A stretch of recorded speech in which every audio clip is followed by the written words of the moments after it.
The late Reverend James A. Benson, the founder and creator of the Benson Multicultural History Museum, spent over 25 years of his life preserving multicultural history. However, there is a true focus on Lawnside and its unique background. Having played a role in the Underground Railroad, Lawnside is chock full of history. Throughout the museum, there are extraordinary pictures, articles, and artifacts depicting not only the history of Lawnside, but the African American journey and the contributions of African Americans worldwide.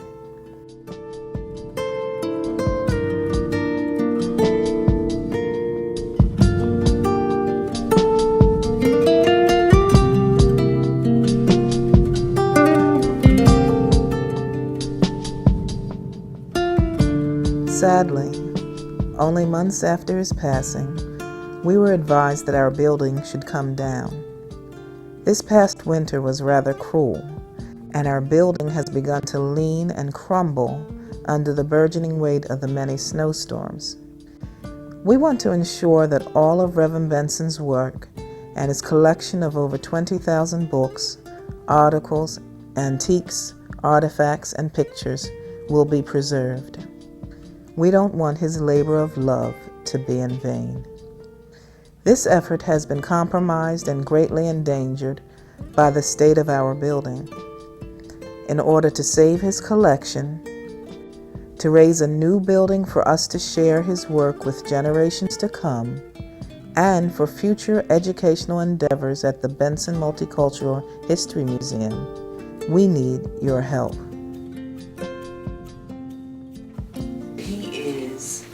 A herdsman, and when his ceremonial garb is like a big hoop, so when they come out after their season of planting and their harvest and everything else, said they would have a big hoop like this around his skirt, bigger than the women's, and they would just dance all around giving thanks because they were so happy about, the crops that they had raised and their cattle. And she told me, and we never noticed this all this year, that this, which many people always thought was a hat, it's not a hat, it's actually a shield. Said this was from the same tribe. And as I look at it, I can look at his hat and see that, okay, this is the same type of so his hat design. His hat is just is like a shield too? No. Oh, okay. His hat was shaped just like a shield. And that was What do you think this is? Oh, wow. I was just about to ask you, what is that? And how hard it is. No, this is leather. This is leather. What? This is toughened leather. This is leather. All leather.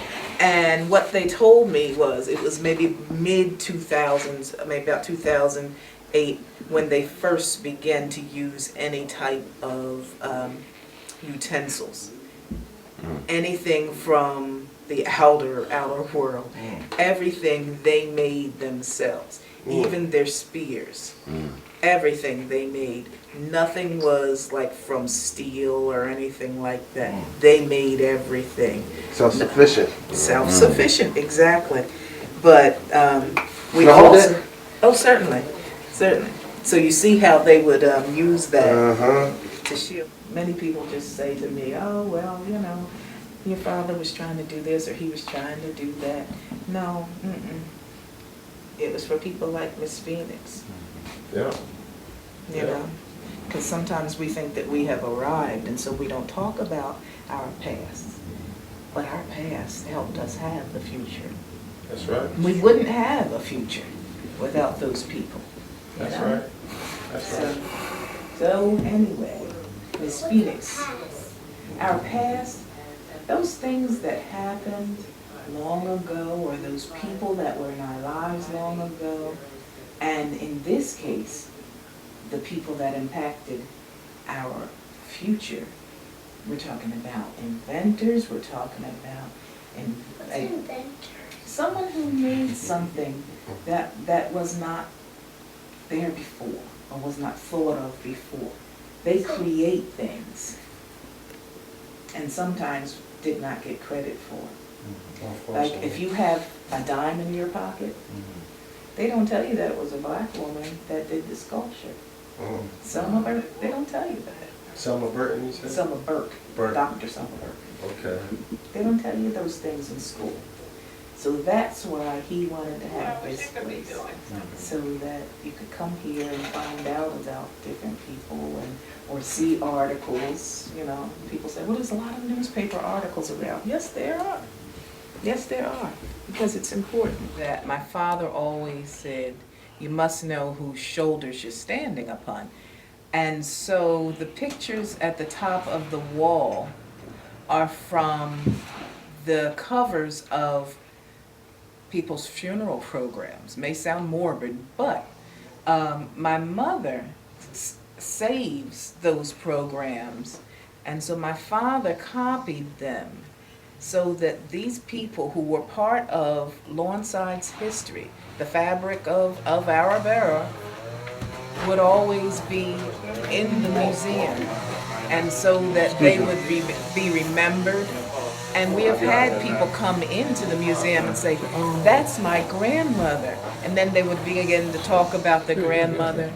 Or that's my uncle. I remember when he used to do this or he used to do that at our family picnics and things like that. So that the history of Lawnside is always shared.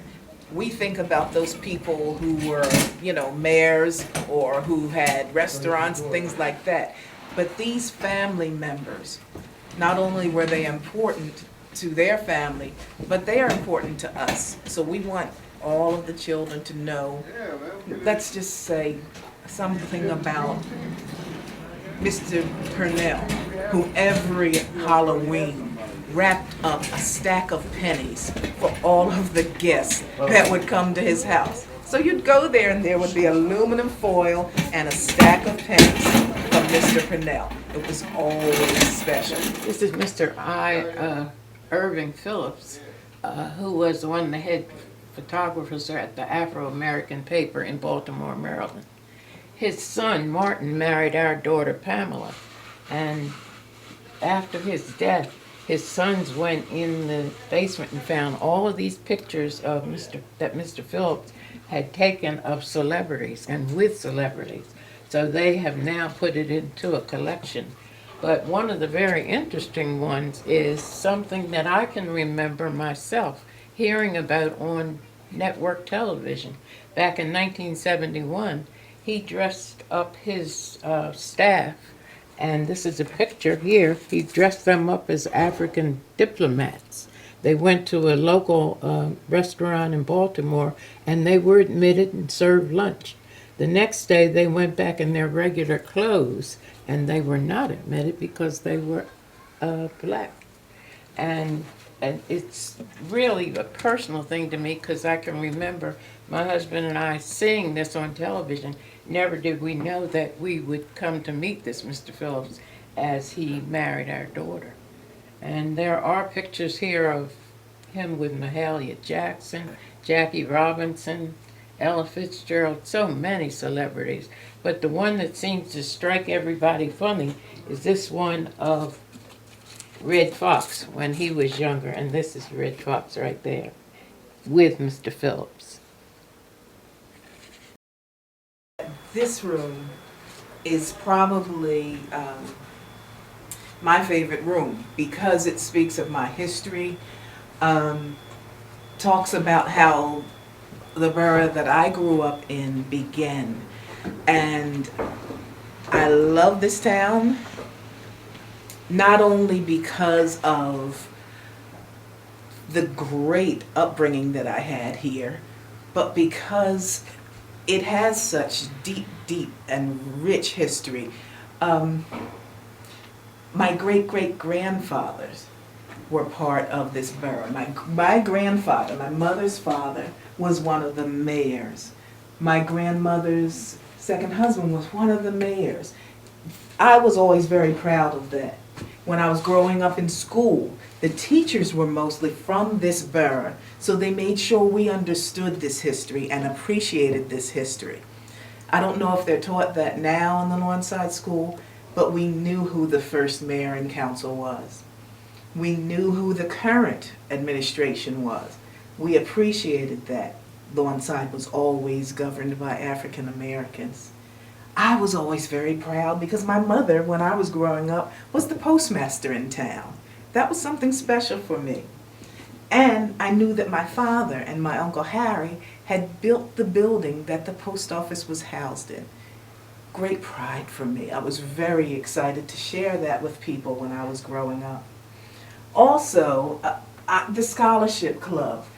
Those were things that you looked forward to every year, the third Saturday in May. The women would get dressed up and they would give away the money that they had raised to children in school. So I knew one day I would be coming out of Lawnside School or Haddon Heights, and I might be fortunate enough to get some of that money that they raised to help send children to school. Also, I knew that at one point in Lawnside, they had a newspaper. So I always thought at some point that maybe we would start a newspaper again. That didn't happen, but I was very proud of that. When I was growing up, I knew that this town was like a big family. I knew that if I did something on Gloucester Avenue, by the time I got home, someone would have called my grandmother, or they would have called the post office and said, "Did you know that Bethany was here or there?" And I would be in trouble, big trouble. So those are things that you just knew coming up in Lawnside. You were on the corner coming from the store and somebody would come by and say, "Do you know how to get to Lawnside?" And I would say, "You're in Lawnside." "Oh no, where the barbecue is." "You're in Lawnside." And I, maybe 6 times, maybe 7 times a day on the weekend, would have to point people to the Dreamland Cafe or to the Cotton Club, or where the barbecue was right across the street on the Strip. Those were things that were just part of growing up in Lawnside. Being part of the drill team, you looked forward to the summer because Lawnside had parades at that point, and you wanted to be able to be in the drill team. And so that is why this room is special to me. Over here, my father had pictures of graduating classes of Lawnside. I wasn't one of those classes, but my sisters were. I'm up on the wall as Miss Lawnside many, many thousands of years ago. That I still tell people about, but we'll keep that a secret. Anyway, so that's why this room is special. I have family up on this wall, friends up on this wall, and in some of the older classes, some of my friends' parents that might not be with us any longer, but they're here in this room. Family members that used to go to the churches that are in this room that are no longer with us, I can come here and I see them. I see some of the work that they've done. I think I mentioned this agreement for the fire hall, the building of the fire hall. It was 1916, and my great-great-grandfather, A. Peter Jackson, drew that agreement up with the borough of Lawnside for $40 when the frame was raised, $50 when the roof was on, and $50 when the building was finished. So my great-grandfather, A. Peter Jackson, built that building for the borough of Lawnside for $140.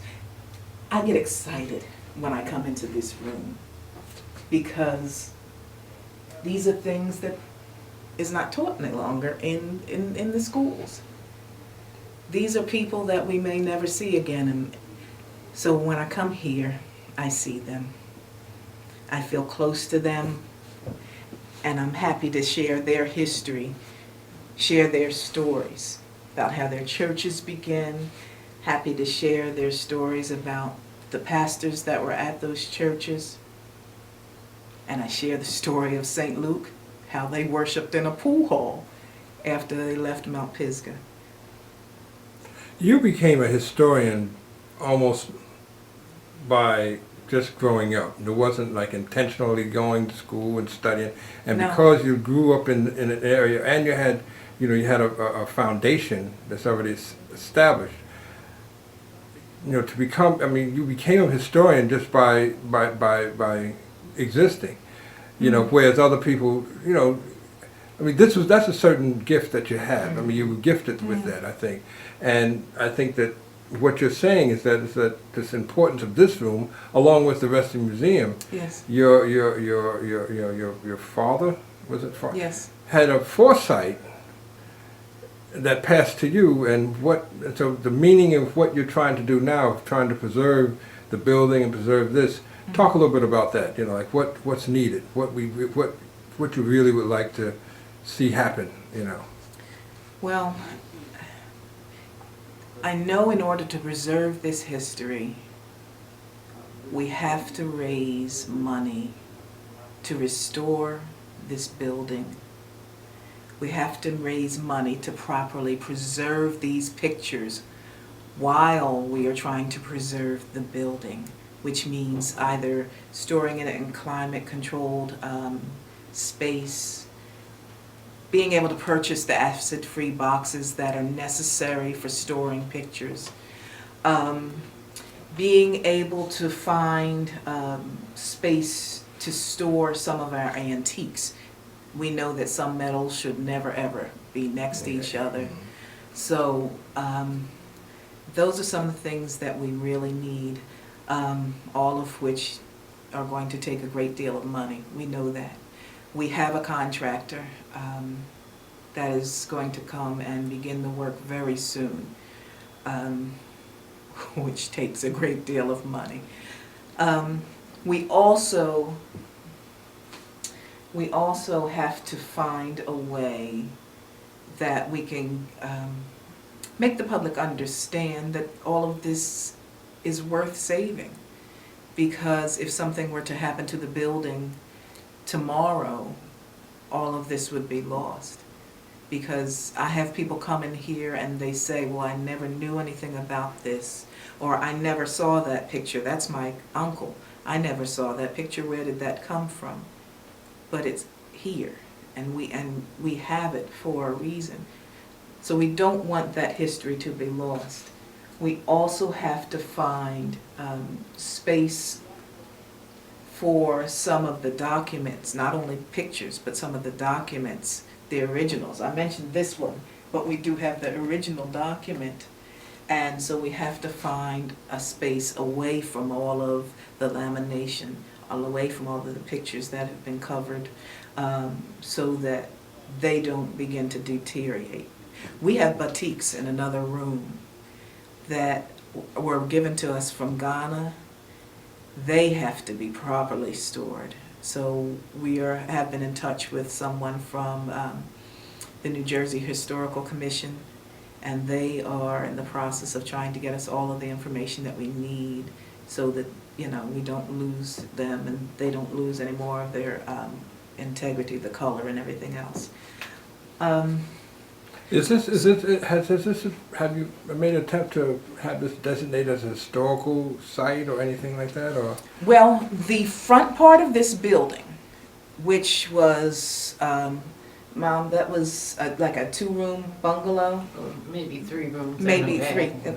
maybe 3-room bungalow and a bath when my father purchased it. We know that the woman that was living here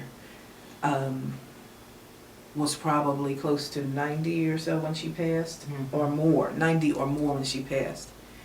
This building, the front part of the building, we know is over 100 years old. However, as Reverend started to add antiques and add pictures, he started to add rooms to the building. So, And another story. and another story, yes, Yeah. because over top is where they used to worship, Oh. the sanctuary. So we would really have to have someone that would sort of weed through that, how that would happen, considering part of the building is over 100 years old, but the other only about 30. What about a response from the township itself? Assisting, or even with the... No, no. And they know our need. they know our need, but no, there has not been a response. So we have had help from people outside of Lawnside that want to help us find grants, help us find perhaps some type of funding for historical site. That hasn't panned out as of yet, but so we're just going day by day.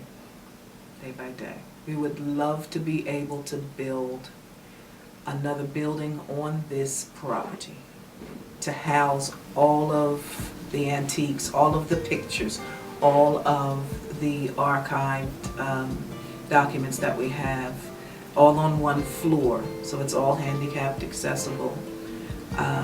Because all of this land is owned by my parents and the Valley Bible Church. So that would be the ideal thing to be able to rebuild. Financially, you may help us by donating to our building fund at the Susquehanna Bank, 305 Whitehorse Pike, Lawnside, New Jersey.